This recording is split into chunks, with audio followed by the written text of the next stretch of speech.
Hi, this is June Stanley. This is my EDL 850 Module 16. Identifying and analyzing the problem. Slattery-Steno High School is an affluent area. The parents are all professionals, they have plenty of money, their students have all the latest in fashion of technology. Dr. Harvey Smith is highly respected, and he thinks a lot of his reputation and of that of the school. It's very important to him. He hires only the best teachers. Miss Tate is his latest new hire. She has excellent credentials, a bachelor's, a master's, extra postgraduate year. She teaches rigorous classes, and her teaching style is also very strict and very rigorous. Because of this, since her students are often, their grades are very important to them, they are experiencing high levels of stress, worrying that they might get their first low grade.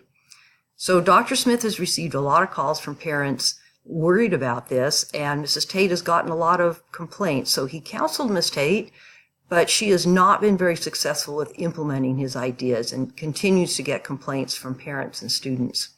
So Miss Tate went away for a long weekend. She came back Sunday, and she received an email directing her to a Facebook page. This page had very suggestive and offensive language, and it ended with a comment, "Who wants Miss Tate to disappear?" She was very upset. She called Dr. Smith. She told him she was afraid for her life. She ended up spending the evening at her parents' house instead of her own home. So she was very afraid.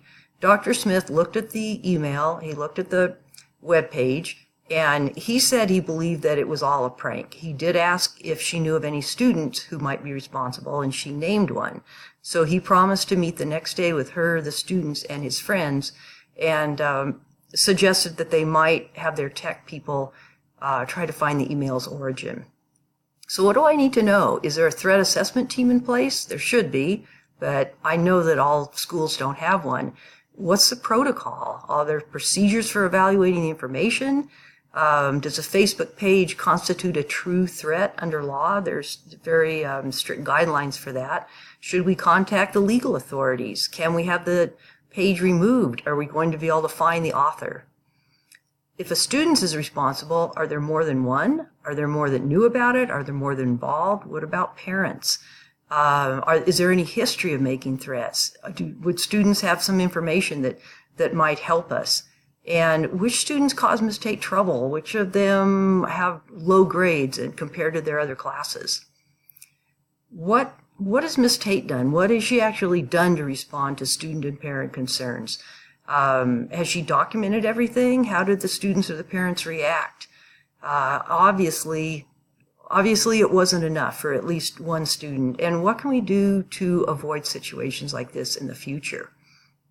As for myself, how can I model integrity and ethical behavior while I'm resolving the problem? How can I make sure that I treat everyone fairly, equitably, with dignity and with respect? So the problem is twofold, and both issues are equally important. First, Miss Tate has been threatened, and it may be a very credible threat, and so that has to be addressed first in case she's actually in danger. And it was intentional. She was intentionally directed to that Facebook page and read it. So I take that very seriously. But the second problem is the students and parents of Miss Tate are very unhappy with her. They've complained to both Miss Tate and Dr. Smith, and obviously their concerns have not been addressed appropriately. There must be a lot of frustration and anger to have someone be so mean on a web page. So my plan: first, decide if the threat's credible. Is she in danger? Find the offender, remove the Facebook page if I can, and then decide how to respond. Find out who may have been participating or who knew about it, and then determine what to do to meet the parents' and students' concerns. And then do a follow-up so that you can prevent a problem like this recurring. So strategy. Is the threat credible? Convene the threat assessment team. Contact school counsel. Determine if it's a true threat. And at the same time, document everything. Emails, minutes of meetings, etc. Who is the offender? Try to get our school technology expert to Find the author of the email and or the Facebook page. Contact Facebook.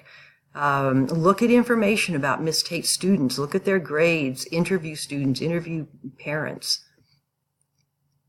Respond to the offender. If we identify him and her, we need to talk to him. We need to give him a chance to tell his side. We need to include the parents. At the same time, he needs to be disciplined. This is a severe infraction. Perhaps he could make amends to Miss Tate, maybe a behavior compact or access to computers restricted. Parent and student involvement. They should be involved at all stages as much as possible.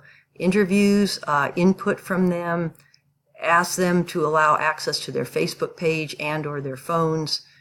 A lot of students have a lot of information. If you ask them in the right way, they're quite often very willing to help. Meeting parents' students' concerns. This is the other part of the problem. We should not only interview them, they've already spoken to Ms. Tate and Dr. Smith, but there has to be a detailed plan with goals and steps and procedures to make sure that parent students' concerns are met instead of just sweeping them under the rug. Follow-up. Procedures in place for evaluating information and acting on it.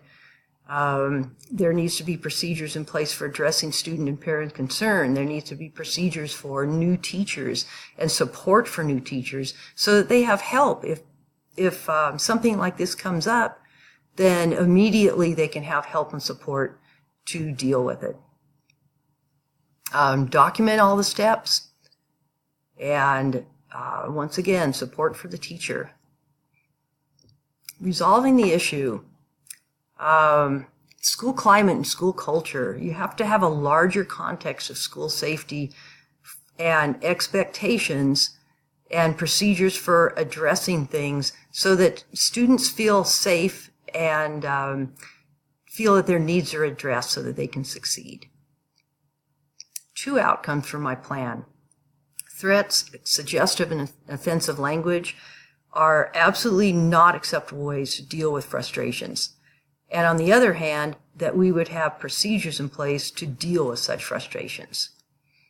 Data from the case. My resolution would provide clear procedures for complaints about teachers, and it would also ensure that each person's treated consistently, fairly, and integrity. So my resolution would also makes it clear that behavior such as the students is unacceptable, and it would put in place procedures to deal with it.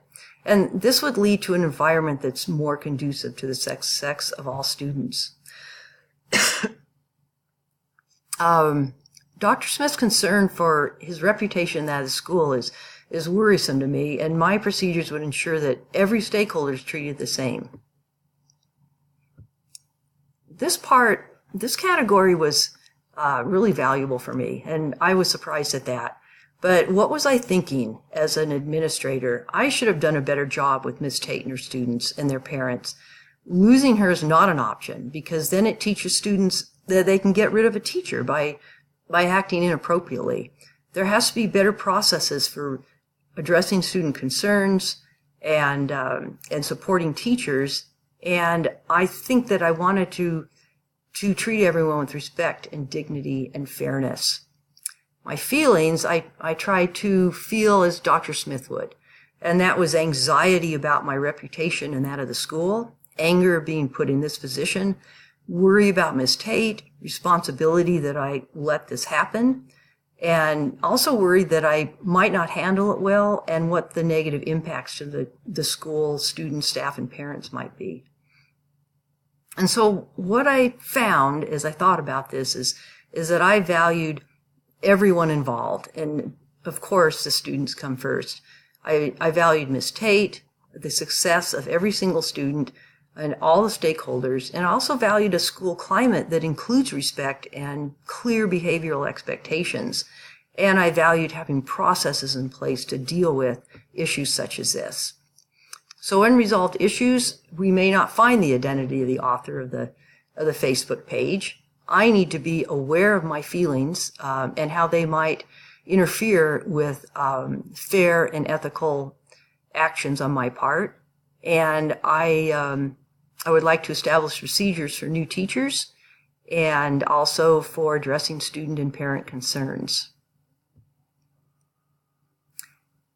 So promoting the success of every student, if you act with integrity, you hold the interests of the school over your own.